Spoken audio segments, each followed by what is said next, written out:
ಸ್ನೇಹಿತರೆ, ನಮ್ಮ ಅಶ್ವಿನಿ ಯೂಟ್ಯೂಬ್ ಚಾನೆಲ್ಗೆ ನಿಮ್ಮೆಲ್ಲರಿಗೂ ಹೃತ್ಪೂರ್ವಕ ಸ್ವಾಗತ. ಅನುರಾಗ ಅರಳಿತು ಕಥೆಯ 10ನೇ ಅಧ್ಯಾಯ ನಿಮ್ಮೆಲ್ಲರಿಗೂ ಇಷ್ಟವಾಗಿದೆ ಅಂತ ಭಾವಿಸ್ತೇನೆ. ಹಾಗಿದ್ರೆ ಬನ್ನಿ ಸ್ನೇಹಿತರೆ, ಅಧ್ಯಾಯ 11 ಶುರು ಮಾಡೋಣ. ಕನ್ನಿಕಾನೆ ಮುಂದಾಗಿ, ಡ್ಯಾಡ್, ನಾನು ನೀಲ್ ಜೊತೆ ಪರ್ಸ್ನಲ್ ಆಗಿ ಮಾತಾಡಬೇಕು ಎಂದಳು. ನೀಲ್ ಹೇಳೋಕ್ಕಿಂತ ಮುಂಚೆ ಅವಳೇ ಹೇಳಿದ್ದು ಅವನಿಗೆ ಒಂದು ದೊಡ್ಡ ತಲೆನೋವು ಕಮ್ಮಿಯಾದ ಹಾಗೆ ಆಗಿತ್ತು. ರಾಯ್ರೆ, ಈಗಿನ ಕಾಲದ ಮಕ್ಕಳು, ನೀವೇನೂ ಅಂದ್ಕೋಬೇಡಿ ಎಂದರು ದಿವಾಕರ್ ಸಂಕೋಚದಿಂದ. ಹಾಗೇನಿಲ್ಲ ದಿವಾಕರ್, ನೀಲ್ ಹೋಗಿ ಇಬ್ಬರು ಮಾತಾಡ್ಕೊಂಡು ಬನ್ನಿ ಎಂದರು ಚಲಪತಿಯವರು. ಕನ್ನಿಕಾ ನೀಲ್ನ ನೋಡುತ್ತಾ, ಕಮ್ ಹ್ಯಾಂಡ್ಸಮ್ ಎಂದು ತನ್ನ ರೂಮಿಗೆ ಕರೆದುಕೊಂಡು ಬಂದಳು. ನೀಲ್ಗೆ ತನ್ನ ರೂಮನ್ನೆಲ್ಲ ತೋರಿಸಿ ತನ್ನ ಬಗ್ಗೆ, ತನ್ನ ಅಭಿರುಚಿ ಬಗ್ಗೆ ಹೇಳಿದಳು. ಹಾಗೆಯೇ ನೀಲ್ ಬಗ್ಗೆ, ಅವನ ಬಿಸ್ನೆಸ್ ಬಗ್ಗೆ, ಅವನ ಅಭಿರುಚಿ ಬಗ್ಗೆ ಕೇಳಿ ತಿಳಿದುಕೊಂಡಳು.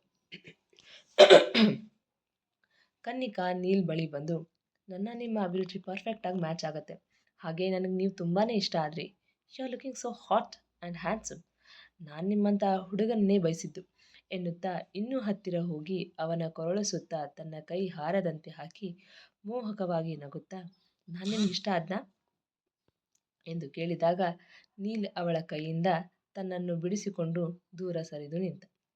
ವಾಟ್ ಹ್ಯಾಪನ್ ನೀಲ್ ಎಂದು ಮತ್ತೆ ಅವನ ಮುಂದೆ ಬಂದು ಕೊರಳ ಸುತ್ತ ಒಂದು ಕೈ ಹಾಕಿ ಇನ್ನೊಂದು ಕೈಯಿಂದ ಅವನ ಮುಖದ ಮೇಲೆ ಬೆರಳಾಡಿಸುತ್ತಾ ತುಟಿಗೆ ಬಂದು ಬೆರಳು ನಿಲ್ಲಿಸಿ ಅದರಿಂದ ಅವನ ತುಟಿ ಸವರಿ, ಐ ವಾಂಟ್ ಯು ನೀಲ್ ಎಂದು ಕಿಸ್ ಮಾಡಲು ಮುಂದಾದಳು.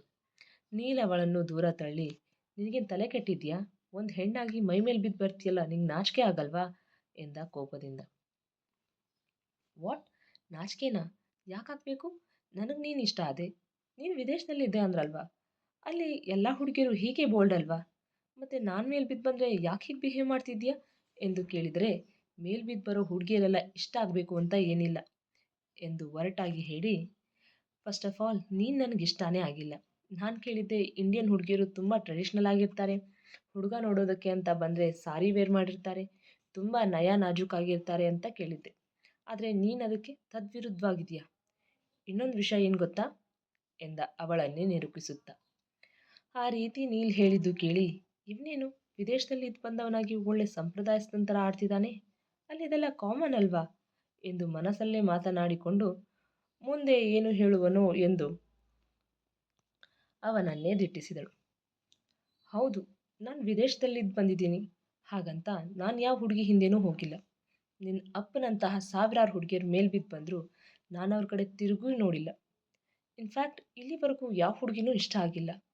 ಅಂಥದ್ರಲ್ಲಿ ನೀನು ಹೀಗೆ ಫುಟ್ ಫ್ರಾಕ್ ಹಾಕ್ಕೊಂಡು ನುಲಿತಾ ನನ್ನ ಮೈ ಮೇಲೆ ಬಿದ್ದು ಬಂದರೆ ನಾನು ನಿನಗೆ ಸಾಕರಿಸ್ಬೇಕಾ?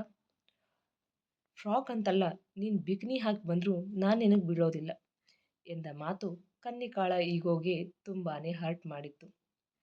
ಕೋಪದಿಂದ ಯೂ ಎಂದು ತನ್ನ ತೋರು ಬೆರಳು ತೋರಿಸಿ ಏನೋ ಹೇಳಲು ಹೋದವಳು ತನ್ನ ಕೋಪವನ್ನು ನಿಯಂತ್ರಿಸಿಕೊಂಡು, ಲುಕ್ ಆಟ್ ಮೀ, ನಾನು ನೋಡೋದಕ್ಕೆ ಎಷ್ಟೊಂದು ಹಾಟ್ ಆ್ಯಂಡ್ ಸೆಕ್ಸಿ ಆಗಿದ್ದೀನಿ. ನಾನು ಮೇಲೆ ಬಿದ್ದು ಬಂದರೂ ನಿನಗೇನು ಅನ್ನಿಸ್ತಿಲ್ವಾ? ಹಾಗಿದ್ರೆ ನೀನು ಗಂಡಸೇ ಅಲ್ಲ ಅಂತ ಕನ್ಫರ್ಮ್ ಆಯಿತು ಎಂದಿದ್ದೇ ತಡ ನೀಲ್ ಕೋಪದಿಂದ ಯು ಬಿಚ್ ಎಂದು ಅವಳ ಕೆನ್ನೆಗೆ ಬಿಸಿ ಹೊಡೆದ. ಕನ್ನಿಕಾ ನೀಲ್ ಕೊಟ್ಟ ಏಟು ತಿಂದು ಕೆನ್ನೆ ಮೇಲೆ ಕೈ ಇಟ್ಟುಕೊಂಡು ಕೋಪದಲ್ಲಿ ಅವನನ್ನೇ ನುಂಗಿ ಬಿಡುವ ಹಾಗೆ ನೋಡುತ್ತಿದ್ದಳು. ನೀಲ್ ಅವಳ ಸಮೀಪ ಹೋಗಿ ಅವಳ ಮುಖದ ಮುಂದೆ ತನ್ನ ತೋರು ಬೆರಳು ತೋರಿಸುತ್ತಾ, ನನ್ನ ಗಂಡಸ್ತನವನ್ನು ನಾನು ಕಟ್ಕೊಳ್ಳೋಳ ಮುಂದೆ ತೋರಿಸ್ತೀನಿ ಹೊರತು ನಿನ್ನಂಥ 3rd ಗ್ರೇಡ್ ಹುಡುಗಿ ಮುಂದಲ್ಲ. ಅದರ ಅವಶ್ಯಕತೆಯೂ ನನಗಿಲ್ಲ ಎಂದು ಅವಳನ್ನು ಬಿರುಸಾಗಿ ತಳ್ಳಿ ರೂಮಿನಿಂದ ಆಚೆ ನಡೆದು ಬಿಟ್ಟ. ಕನ್ನಿಕಾ ಏಟು ತಿಂದು ನೆಲದ ಮೇಲೆ ಬಿದ್ದು ಬುಸುಗುಡುತ್ತಿದ್ದಳು. ನೀಲ್ ರೂಮಿನಿಂದ ಆಚೆ ಬಂದು ಕೋಪದಿಂದ, ತಾತ ನಡೀರಿ ಹೋಗೋಣ ಎನ್ನುತ್ತಿದ್ದ ಹಾಗೆ, ನೀಲ್ ಯಾಕೇನಾಯಿತು, ಯಾಕಷ್ಟೊಂದು ಕೋಪ ಮಾಡ್ಕೊಂಡಿದ್ದೀಯಾ ಎಂದು ಆತಂಕದಿಂದ ಕೇಳಲು, ತಾತ ಮನೆಗೆ ಹೋಗಿ ಮಾತಾಡೋಣ ಪ್ಲೀಸ್, ನಾನು ಆಚೆ ಇರ್ತೀನಿ, ಬೇಗ ಬನ್ನಿ ಎಂದು ಹೇಳಿ ಕ್ಷಣ ಕೂಡ ನಿಲ್ಲದೆ ಕಾರ್ ಹತ್ತಿರ ಹೋದ. ದಿವಾಕರ್ ಮತ್ತು ವಿಶಾಲಾಕ್ಷಿ ಅವರು ಅಲ್ಲೇನು ನಡೆಯುತ್ತಿದೆ ಎಂದು ತಿಳಿಯದೆ ಗೊಂದಲದಲ್ಲಿ ಗಂಡ ಹೆಂಡತಿ ಮುಖ ನೋಡಿಕೊಂಡರು. ನಾವಿನ್ನು ಹೊಡ್ತೀವಿ, ಮನೆಗೆ ಹೋಗಿ ಏನನ್ನೋದು ತಿಳಿಸ್ತೀವಿ ಎಂದು ಕೈ ಮುಗಿದು ಆಚೆ ನಡೆದರು ಚಲಪತಿಯವರು. ಪ್ರಭಾಕರ್ ಮತ್ತು ವತ್ಸಲ ಅವರು ಕೂಡ ಅವರು ಗೊಂದಲದಲ್ಲಿ ಚಲಪತಿಯವರನ್ನು ಹಿಂಬಾಲಿಸಿದರು. ನೀಲ್ ಕಾರಲ್ಲಿ ಕೂತು ಸ್ಟೇರಿಂಗ್ಗೆ ಮುಷ್ಟಿ ಕಟ್ಟಿ ಗುದ್ದಿ ತನ್ನ ಕೋಪವನ್ನು ಕಂಟ್ರೋಲ್ ಮಾಡಿಕೊಳ್ಳುತ್ತಿದ್ದ. ಚಲಪತಿಯವರು ಕಾರ್ ಹತ್ತಿ ಕುಳಿತ ತಕ್ಷಣ ಏನೊಂದೂ ಹೇಳದೆ ಕಾರ್ ಮನೆ ಕಡೆ ಚಲಾಯಿಸಿದ. ಗಂಡಿನ ಕಡೆಯವರು ಹೋಗುತ್ತಿದ್ದ ಹಾಗೆ ತಮ್ಮ ಮಗಳ ರೂಮಿಗೆ ಹೋದರು ದಿವಾಕರ್ ಮತ್ತೆ ವಿಶಾಲಾಕ್ಷಿ ದಂಪತಿಗಳು. ತಮ್ಮ ಮಗಳು ನೆಲದ ಮೇಲೆ ಕುಳಿತು ಕೆನ್ನೆ ಮೇಲೆ ಕೈ ಇಟ್ಟುಕೊಂಡು ಬುಸುಗುಡುತ್ತಿದ್ದದ್ದನ್ನು ನೋಡಿ, ಕನ್ನಿಕಾ, ಏನಾಯ್ತಮ್ಮ, ಯಾಕೆ ಹಿಂಗೆ ನೆಲದ ಮೇಲೆ ಕುಳಿತಿದ್ಯಾ ಎಂದು ಕೇಳಿದರು ಅವಳ ತಂದೆ ದಿವಾಕರ್. ತನ್ನ ತಂದೆ ಕಡೆ ಒಮ್ಮೆ ದುರುಗುಟ್ಟಿ ನೋಡಿ, ಪ್ಲೀಸ್ ಡ್ಯಾಡ್, ನನ್ನನ್ನೇನು ಕೇಳಬೇಡಿ, ಲೀವ್ ಮೀ ಅಲೋನ್ ಎಂದು ಜೋರಾಗಿ ಕಿರುಚಿದಳು. ಓಕೆ, ರಿಲ್ಯಾಕ್ಸ್ ಎಂದು ತಮ್ಮ ಹೆಂಡತಿಗೆ ಸನ್ನೆಯಲ್ಲೇ ನಡಿ ಆಚೆ ಹೋಗೋಣ ಎಂದು ಹೇಳಿ ಬಾಗಿಲು ಮುಂದೆ ಮಾಡಿ ಆಚೆ ಹೋದರು. ನೀಲ್ ಏನೊಂದು ಮಾತನಾಡದೆ ಡ್ರೈವಿಂಗ್ ಮಾಡುತ್ತಲೇ ಸ್ಟೇರಿಂಗ್ಗೆ ಮುಷ್ಟಿ ಕಟ್ಟಿ ಗುದ್ದುತ್ತಾ ತನ್ನ ಕೋಪವನ್ನು ಕಂಟ್ರೋಲ್ ಮಾಡಿಕೊಳ್ಳುತ್ತಿದ್ದ. ಚಲಪತಿ ಅವರಿಗೆ ಮೊಮ್ಮಗನ ಕೋಪ ನೋಡಿ ಏನು ಮಾತನಾಡಬೇಕೆನ್ನೋದು ಗೊತ್ತಾಗಲಿಲ್ಲ. ಈಗ ಏನೇ ಮಾತನಾಡಿದರೂ ವ್ಯರ್ಥವೆಂದು ಸುಮ್ಮನಾದರು. ಮನೆ ಮುಂದೆ ಕಾರ್ ನಿಲ್ಲಿಸಿ ಅವಸರದಿಂದ ಕಾರ್ ಇಳಿದ ನೀಲ್ ಸೀದಾ ತನ್ನ ರೂಮಿಗೆ ಹೋಗಿ ಜೋರಾಗಿ ಬಾಗಿಲು ಹಾಕಿಕೊಂಡ. ಮೊಮ್ಮಗನ ನಡೆ ಚಲಪತಿಯವರಿಗೆ ವಿಚಿತ್ರ ಅನ್ನಿಸ್ತು. ಆದರೆ ಒಂದಂತೂ ಖಾತ್ರಿಯಾಗಿತ್ತು, ಅಲ್ಲಿ ನಡೆಯಬಾರದೇನೋ ನಡೆದಿದೆ ಎಂದು.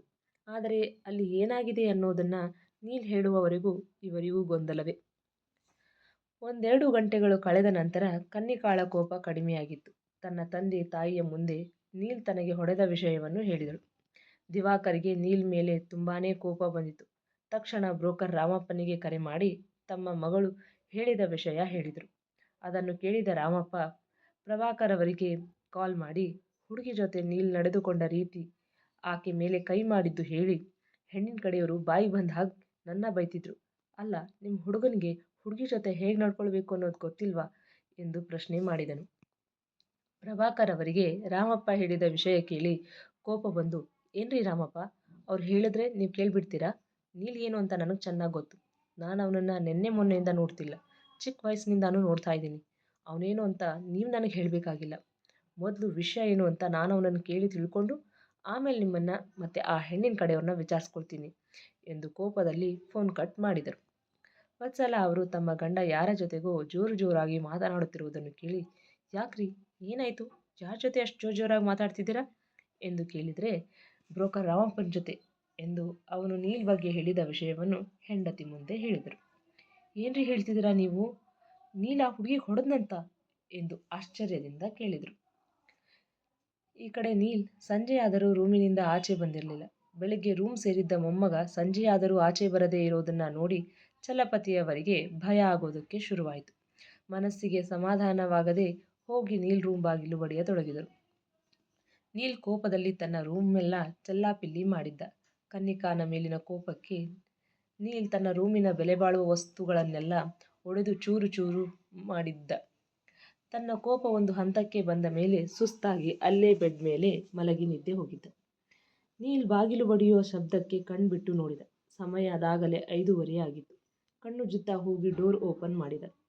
ನೀಲ್, ಏನೋ ಮಾಡ್ತಿದ್ದೆ ಇಷ್ಟೊತ್ತಿನ ತನಕ, ನನಗೆಷ್ಟು ಭಯ ಆಗಿತ್ತು ಗೊತ್ತಾ ಎಂದು ಹೇಳಿದರೆ, ತಾತ, ನೀವು ಹೆದರ್ಕೊಳ್ಳುವಂಥದ್ದು ಏನಾಗಿಲ್ಲ, ಮಲಗಿ ನಿದ್ದೆ ಮಾಡ್ತಿದ್ದೆ ಎಂದ ಮೊಮ್ಮಗನ ಮುಖದಲ್ಲಿ ಗೆಲುವೇ ಇರಲಿಲ್ಲ. ಚಲಪತಿಯವರು ನೀಲ್ ರೂಮ್ ಒಳಗೆ ಕಣ್ಣಾಡಿಸಿದರು. ರೂಮ್ನ ಸಾಮಾನುಗಳೆಲ್ಲ ಚಲ್ಲಾಪಿಲ್ಲಿಯಾಗಿತ್ತು. ನೀಲ್ ತಲೆ ತಗ್ಗಿಸಿ, ಸಾರಿ ತಾತ ಎಂದು ಸೀದಾ ಕೆಳಗಡೆ ಹೋಗಿ ಡೈನಿಂಗ್ ಹಾಲ್ನಲ್ಲಿ ಕುಳಿತು, ಮಂಗಳಮ್ಮ, ಹೊಟ್ಟೆ ತುಂಬ ಹಸಿದಿದೆ, ಊಟಕ್ಕೆ ಬಡಿಸಿ ಎಂದಾಗ ಮಂಗಳಮ್ಮ ನೀಲ್ಗೆ ಊಟ ಬಡಿಸಿದರು. ಊಟ ಮಾಡುವವರೆಗೂ ಏನು ಕೇಳುವುದು ಬೇಡ ಎಂದು ಸುಮ್ಮನಿದ್ದ ಚಲಪತಿಯವರು ನೀಲ್ ಊಟ ಮುಗಿಸಿ ಸೋಫಾದ ಮೇಲೆ ಬಂದು ಕೂರುತ್ತಿದ್ದ ಹಾಗೆ, ನೀಲ್, ಯಾಕೋ ಬೆಳಗ್ಗೆ ಕೋಪ ಮಾಡ್ಕೊಂಡು ಬಂದೆ ಎಂದು ಕೇಳಿದಾಗ, ತಾತ, ಅದು ಏನಿಲ್ಲ, ಹುಡುಗಿ ನನಗಿಷ್ಟ ಆಗಲಿಲ್ಲ ಅದಕ್ಕೆ ಎಂದ ಎತ್ತಲೋ ನೋಡುತ್ತಾ. ಅದಕ್ಕೆ ಕೋಪ ಮಾಡ್ಕೊಂಡು ಬರುವಂಥದ್ದು ಏನಿದೆ ಅದರಲ್ಲಿ ಎಂದು ಪ್ರಶ್ನೆ ಮಾಡಿದ್ದಕ್ಕೆ, ತಾತ, ಅವಳೇನೋ ಹೇಳಿದ್ಲು, ಅದಕ್ಕೆ ಕೋಪ ಬಂದು ಏನು ಹೇಳದೆ ಬಂದಿದ್ದು ಎಂದ ನೀಲ್ ಮಾತು ಮುಗಿಯುವ ಹೊತ್ತಿಗೆ ಪ್ರಭಾಕರ್ ಅವರು ಬಂದಿದ್ದರು. ಗುಡ್ ಈವ್ನಿಂಗ್ ಸರ್ ಎಂದ ಪ್ರಭಾಕರ್ಗೆ, ಗುಡ್ ಈವ್ನಿಂಗ್ ಪ್ರಭಾಕರ್, ಬಾ ಕೂತ್ಕೋ ಎಂದು ಸೋಫಾದ ಕಡೆ ಕೈ ತೋರಿಸಿದರು. ಪ್ರಭಾಕರ್ ಸೋಫಾ ಮೇಲೆ ಕೂರುತ್ತಾ, ಗುಡ್ ಈವ್ನಿಂಗ್ ನೀಲ್ ಎನ್ನಲು, ಗುಡ್ ಈವ್ನಿಂಗ್ ಅಂಕಲ್ ಎಂದ ನೀಲ್ ನೀರಸವಾಗಿ. ನೀಲ್, ಬೆಳಗ್ಗೆ ಯಾಕೆ ಹಾಗೆ ಕೋಪ ಮಾಡ್ಕೊಂಡು ಬಂದೆ? ಬ್ರೋಕರ್ ರಾಮಪ್ಪ ಹೇಳ್ತಿದ್ದ ಆ ಹುಡುಗಿ ಮೇಲೆ ಕೈ ಮಾಡಿದೆ ಅಂತ ಎಂದು ಕೇಳಲು ಚಲಪತಿಯವರಿಗೆ ಶಾಕ್ ಆಯಿತು. ಈ ವಿಷಯ ಹೊಸದು ಅವರಿಗೆ. ಏನು, ನೀಲ್ ಆ ಹುಡುಗಿ ಮೇಲೆ ಕೈ ಮಾಡಿದ್ನಾ ಎಂದು ನಂಬದವರ ಹಾಗೆ ಕೇಳಿ ನೀಲ್ ಕಡೆ ನೋಡುತ್ತಾ, ನೀಲ್, ಪ್ರಭಾಕರ್ ಏನು ಹೇಳ್ತಿದ್ದಾನೆ? ಅವನು ಹೇಳಿದ ನಿಜಾನಾ ಎಂದು ಕೇಳಿದರೆ, ತಾತ ಅದು ಎಂದು ಮುಂದೆ ಹೇಳದೆ ಸುಮ್ಮನೆ ಆದವನ ಕಂಡು, ಅಂದರೆ ಪ್ರಭಾಕರ್ ಹೇಳಿದ ನಿಜ ಅಂತಾಯ್ತು. ಯಾಕೆ, ಏನಾಯಿತು ನೀಲ್? ಆ ಹುಡುಗಿ ಮೇಲೆ ಕೈ ಮಾಡುವಂಥದ್ದು ಅವಳೇನು ಹೇಳಿದ್ಲು ಎಂದು ಆತಂಕದಿಂದ ಕೇಳಿದರೆ, ತಾತ ಅದು ಏನಾಯಿತು ಅಂದರೆ ಎಂದು ತನ್ನ ಮತ್ತು ಕನ್ನಿಕಾ ಮಧ್ಯೆ ನಡೆದ ಮಾತುಕತೆ ಹೇಳಿ, ಅವಳನ್ನು ಗಂಡಸೇ ಅಲ್ಲ ಅಂತ ಹೇಳಿದರೆ ಕೋಪ ಬರೋದಿಲ್ವಾ? ಹೆಣ್ಣಾಗಿ ಹೇಗೆ ನಡ್ಕೋಬೇಕು ಅನ್ನೋ ಮಿನಿಮಮ್ ಕಾಮನ್ ಸೆನ್ಸ್ ಕೂಡ ಇಲ್ಲ ಅವಳಿಗೆ. ನನ್ನ ಗಂಡಸನ ಬಗ್ಗೆನೇ ಮಾತಾಡಿದ್ರೆ ಸುಮ್ಮನೆ ಇರಬೇಕಾ? ಅವಳ ಮೇಲೆ ಬಿದ್ದು ಬಂದ ತಕ್ಷಣ ಅವಳಿಗೆ ರೆಸ್ಪಾನ್ಸ್ ಮಾಡಬೇಕಾ? ಮಾಡಿದ್ರೆ ಮಾತ್ರ ನಾನು ಗಂಡಸು, ಇಲ್ಲಾಂದರೆ ನಾನು ಗಂಡಸೇ ಅಲ್ಲ ಅಂತಾನ? ಅದಕ್ಕೆ ಕೋಪ ಬಂದು ಅವಳ ಕೆನ್ನೆಗೆ ಬಾರಿಸ್ದೆ. ಅದು ಅಲ್ಲದೆ ನಾನು ವಿದೇಶದಲ್ಲಿ ಇದ್ದು ಬಂದಿದ್ದೀನಿ ಅಂದ ಮಾತ್ರಕ್ಕೆ ಅಲ್ಲಿ ಕಲ್ಚರ್ನ ಅಳವಡಿಸ್ಕೊಂಡಿರ್ತೀನಿ ಅಂತ ಅದು ಹೇಗೆ ಅಂದ್ಕೊಂಡ್ಲು? ಲಂಡನ್ನಲ್ಲಿದ್ದಾಗ ಇವಳಪ್ಪನಂಥ ಹುಡುಗಿಯರನ್ನು ನೋಡಿದ್ದೀನಿ. ಅವರಾಗೆ ಅವ್ರ ಮೇಲೆ ಬಿದ್ದು ಬಂದರು, ತಿರುಗಿ ನೋಡಿದ ಮಗಾನೇ ಅಲ್ಲ ನಾನು. ಅಂಥದ್ರಲ್ಲಿ ಇವಳೊಂದು ಫ್ರಾಕ್ ಹಾಕ್ಕೊಂಡು ನುಲ್ಕೊಂಡು ಬಂದರೆ, ಛೇ, ನಾನು ಇವಳಿಗೆ ಬಿದ್ದುಬಿಡ್ತೀನಿ ಅಂತ ಅಂದ್ಕೊಂಡಿದ್ದಾಳೆ, ಇಡಿಯಟ್ ಎಂದು ಹಲ್ಲು ಕಚ್ಚಿ ಮುಷ್ಟಿ ಬಿಗಿ ಮಾಡಿದ. ಮುಂದುವರಿಯುವುದು. ಕೇಳಿದ್ರಲ್ವಾ ಸ್ನೇಹಿತರೆ, ಅನುರಾಗ ಅರಳಿತು ಕಥೆಯ 11ನೇ ಅಧ್ಯಾಯ. ಈ ಸಂಚಿಕೆ ನಿಮಗೆ ಇಷ್ಟವಾಗಿದ್ದರೆ ಲೈಕ್ ಕೊಡಿ, ನಿಮ್ಮ ಅಭಿಪ್ರಾಯವನ್ನು ಕಮೆಂಟ್ನಲ್ಲಿ ತಿಳಿಸಿ. ಇನ್ನೂ ಯಾರೆಲ್ಲ ನಮ್ಮ ಚಾನಲ್ ಸಬ್ಸ್ಕ್ರೈಬ್ ಮಾಡಿಲ್ವೋ ಈಗಲೇ ಸಬ್ಸ್ಕ್ರೈಬ್ ಮಾಡಿಕೊಳ್ಳಿ. ಹಾಗೆ ಪಕ್ಕದಲ್ಲಿರುವ ಬೆಲ್ ಐಕಾನ್ ಒತ್ತೋದನ್ನು ಮರಿಬೇಡಿ. ಮತ್ತೆ ಮುಂದಿನ ಸಂಚಿಕೆಯಲ್ಲಿ ಭೇಟಿಯಾಗೋಣ. ಧನ್ಯವಾದಗಳು.